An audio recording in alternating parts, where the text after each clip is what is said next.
Colts take down the Bengals 27-14. The big story out of this, Danny, is Anthony Richardson, who had a good start, not a very good end. Now, excited for this because we have a bit of a divide on Anthony Richardson Island. It's like Jack and Locke going head-to-head on whether Richardson is going to deliver value this year. And Denny, you are probably the Locke side of this, not being as bullish on AR. Yeah, and it's not fun, let me tell you, to push back against a guy with that sort of rushing ability is difficult. I will say, though, I don't understand why he's going as the 5th quarterback off the board in redraft when you can simply wait 6 rounds and get Jaden Daniels or Kyler Murray 4 rounds later. Okay, Matthew's ride or die. Like, I feel like both of those guys have a really good chance of outscoring Anthony Richardson because they largely score fantasy points the same way. Maybe it sounds like an extremely hot take, but I truly mean this. If Justin Fields gets the week 1 starting job and holds on to it throughout the season, he is going to outscore Anthony Richardson. Okay. And Richardson is struggling as a passer. We saw some reports, some really concerning reports out of training camp and the practices against the Bengals this week, where Bengals defenders were saying, look, this guy doesn't know what he's doing as a passer. Bengals defenders were apparently frustrated on behalf of Colts pass catchers during those practices. Richardson comes out, is okay in the preseason. He's only completed 56%, as you can see in this graphic, 56% of his throws in this preseason. He throws a horrible pick 6 against the Bengals' 3rd-team defense. I think that there are major concerns here, and I don't really get his ADP. I think the ADP obviously is based on the upside, right? I mean, we've talked about this. It's a small sample size, but he was a top 5 fantasy quarterback when he played full healthy games, and I think they see not just the rushing ability, but the goal line work, in terms of the way he's built. Like, he's not built like a Jaden Daniels or Lamar Jackson. He's built like Josh Allen. He's built like Jalen Hurts. He's built like a linebacker. Like, you know what I mean? So he's a guy that you would feel confident about giving carries around to the goal line. His size is one of the reasons that there's some anti-Jonathan Taylor talk out there in terms of where he's going at ADP. I hear you. I am at QB5. I'm sorry. I'm at QB4. I have Kyler at QB5. I take that back. No, I have Richardson at 6. I have Kyler higher. Yep, he's my ride or die. Sorry. I have Richardson at 6. So I would take Kyler over Richardson. So I'm with you, but I'm more bullish on him than you are. Yeah. I think a lot of the concerns. I have Lamar at 4. I don't know what I'm thinking.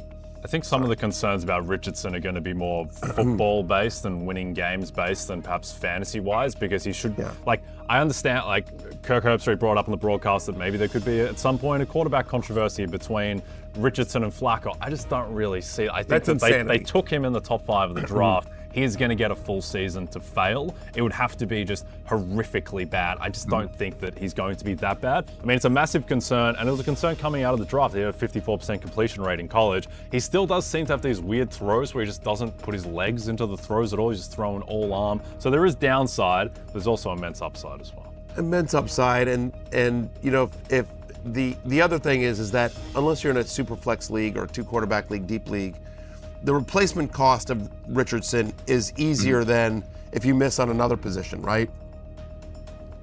What I will say here is that the fact that he is raw as a passer was a known entity. That was one of the knocks on him coming out of college. And I think people thought that his rookie year was going to be more like Lamar Jackson's rookie year, more like Jalen Hurts' rookie year, where they mostly ran. There was very limited passing, just a very narrow passing tree. And it was because of Anthony Richardson's success in the preseason last year, where they're like, he's actually more developed as a passer than he gets credit for, that, he started the first game and, looked good. I think it hasn't been a great preseason for Richardson, but I just think the upside is there. And I'm just a big believer in Shane Steichen and what he's done throughout his career, especially with mobile quarterbacks. I worry, you're right. And the history is all there. It all lines up. And by the way, I was big time in on Richardson last season when he was going as like QB 12 or something in redraft. But this price is too rich. If you look at where he's going, you can, instead of drafting Richardson, if you want to hold off on him and get Kyler later or Jaden Daniels later, you can fade Richardson. You can get DJ Moore. You can get James Conner. You can get Malik Neighbors in that range. So I just think that the trade-off is too big at that part of the draft for me to go in on Richardson. I also am a little concerned that, he's basically like Derrick Henry as quarterback, and that is very appealing on the surface. But last year, I think that he was kind of maybe surprised by how physical the tacklers were on defense, and he got hurt several times, and they were all on rushing attempts. That makes me concerned about whether he knows how to stay healthy, which is, that is a skill. We see that with quarterbacks. Some guys don't have it, like RG3 didn't have it, for example. So I think that Richardson has a lot to learn. It makes me a little bit skeptical. Yep, fair enough. Certainly. Well, it's one of the reasons why I have Kyler Murray over him.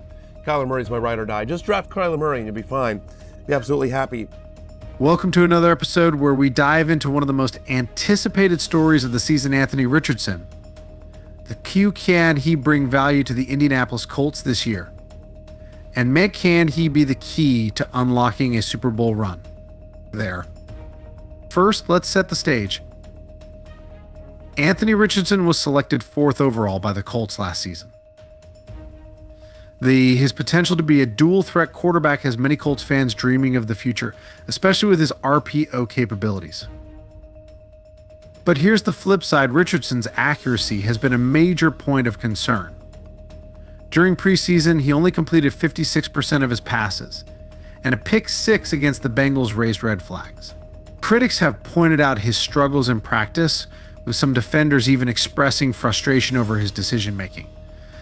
This isn't just about mechanics, it's about whether he can handle the mental aspect of being an NFL quarterback. The Colts drafted him knowing he was raw, with many comparing him to other young quarterbacks like Lamar Jackson and Jalen Hurts during their rookie years. While Richardson's potential is undeniable, the road ahead is steep. His development as a passer will be the key to unlocking the Colts' full potential, and his ability to stay healthy is another critical factor. Now, let's dive deeper into the debate. On one hand, you have the optimists.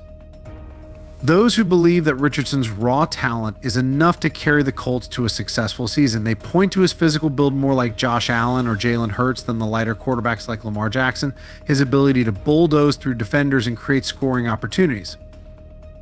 Around the goal line is something the Colts desperately need, especially with Jonathan Taylor's situation in flux. On the other hand, there are the skeptics.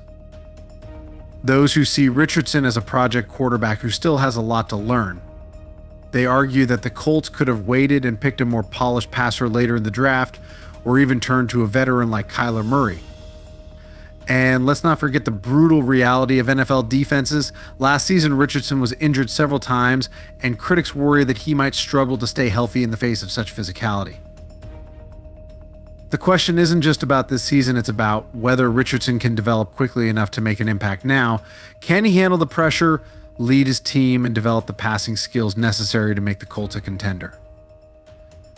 Or will his inexperience and the tough learning curve of the NFL derail what could be a promising career? When we compare Richardson to other quarterbacks in the league, the contrasts are stark. For example, CJ Stroud has been labeled as a unicorn for his early success in Houston, while Bryce Young is still finding his footing in Carolina. Richardson falls somewhere in between a player with immense potential but far more question marks than the others. Then there are quarterbacks like Justin Fields and Jalen Hurts. Fields struggled early on, but has shown that a dual-threat quarterback can thrive with the right support and development. Jalen Hurts, another comparison, took a significant leap in his second season, leading the Eagles to the Super Bowl. Can Richardson follow in those footsteps? Colts fans certainly hope so. So, where do we land on Anthony Richardson? The truth is, he has everything you want in a franchise quarterback: size, speed, and athleticism. But the concerns are real. Can he stay healthy?